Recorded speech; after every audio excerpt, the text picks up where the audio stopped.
Anggota DPRD Kota Makassar Amar Bustanul meninggal dunia. Anggota DPRD Kota Makassar dari Partai Gerindra tersebut menghembuskan nafas terakhirnya setelah melakukan cuci darah di Rumah Sakit Akademis pada Senin 29 Juli 2019, sekira pukul 13.00 atau jam 1 siang. Sahabat yang mengantarkan Amar Bustanul melakukan cuci darah di Rumah Sakit Akademis mengaku, proses cuci darah yang biasanya dilakukan telah selesai setelah berlangsung selama 3 jam. Saat perjalanan menuju kantor DPRD Kota Makassar, Amar langsung kejang-kejang dan sesak nafas, sehingga kembali diantarkan ke Rumah Sakit Akademis untuk mendapatkan perawatan.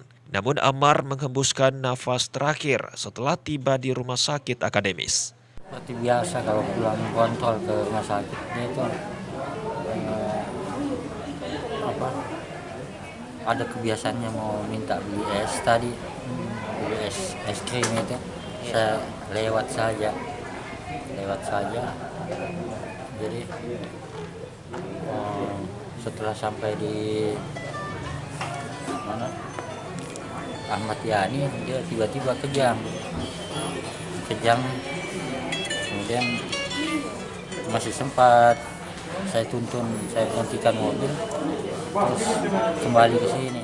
Amar Bustanul diketahui mengidap penyakit diabetes yang membuat dirinya harus melakukan cuci darah.